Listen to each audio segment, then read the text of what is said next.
নতুন নতুন যারা বর্তমানে প্রবাস আসতেছেন, যে দেশে হোক, মনে করেন আপনি একটা কোম্পানিতে আসছেন, আসার পরে সেখানে দেখবেন অনেক বাঙালি, কারণ বাংলাদেশের 64 জেলা, হয়তো ওই কোম্পানির 64 জেলার লোকই আছে। কেউ আসবে, জিজ্ঞাসা করবো ভাই কত টাকা, কোন জায়গা বাড়ি, কি নাম, কত টাকা দিয়ে আসছেন। তো লক্ষ্য করবেন ওখানে কিছু সংখ্যক লোক আছে যারা আপনাকে বলবে যে ভাই এত টাকা, 4-5 লাখ টাকা দিয়ে আপনি কোম্পানিতে আসছেন, কোম্পানি তো ভালো না, আপনি কত বছর টাকাটা উঠাবেন। কিন্তু দেখা গেছে কি, এই কথা শোনার পর আপনার মনটা অনেক খারাপ হয়ে যাবে।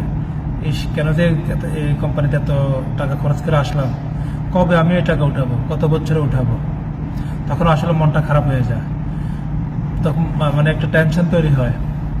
পরক্ষণে 2-1 দিন পর দেখা গেছে কিছু সংখ্যক লোক আবার জিজ্ঞাসা করবো আপনার দেশে বাড়ি কই, কি আসে বিষয়ে আপনার সকল কিছু জানার পরে জিজ্ঞাসা করলো কত টাকা দিয়ে আসলেন। দেখা গেছে তারা বলল প্রবাসে যেহেতু চলে আসছেন, কত টাকা দিয়ে খরচ করে আসছেন সেটা ম্যাটার না, যেহেতু চলে আসছেন দেশের চিন্তা বাদ দেন, কাজ করেন বা কর্ম করেন, একদিন ঠিক হয়ে যাবে। 2-4 বছর কষ্ট করবেন, তার পরবর্তীতে ঠিক হয়ে যাবে। তাদের চিন্তাটা এরকম। যখন আপনি সেম বিষয়টা আবার পরবর্তী দিন এভাবে শুনলেন, তখন দেখা গেছে আপনার মন মানসিকতা আবার ভালো হয়ে গেল, আপনি নিজে নিজে চিন্তা করলেন। আসলে ভাই এটাই, আপনি একটু লক্ষ্য করেন, এই যে আমরা আসছি, আমরা আসার পরও সেম ভাবে বলছে আমাদেরকে অনেকেই যে ভাই এত টাকা খরচ করে আসছেন, ক বছরে টাকা উঠাবেন, কেন আসছেন, একটা ভালো কোম্পানিতে আসতেন। আসলে সেম সবাই বলে, কিন্তু যারা এই কথা বলে তারা দেখা গেছে বর্তমান সৌদি আরব 20 বছর, 22 বছর, 18 বছর, 25 বছর।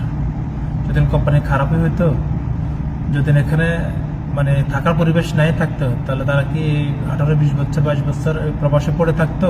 কখনো না। আসলে ধৈর্য হারাবেন না, যে আসুন, আপনি যদি চলে আসেন তাহলে তো কিছু করার নাই।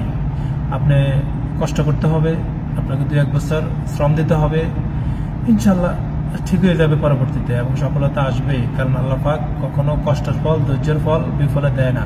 অবশ্যই তারা একটা ফলস্বরূপ হিসেবে আবার নেয়ামত আপনার কাছে পাঠিয়ে দিবে।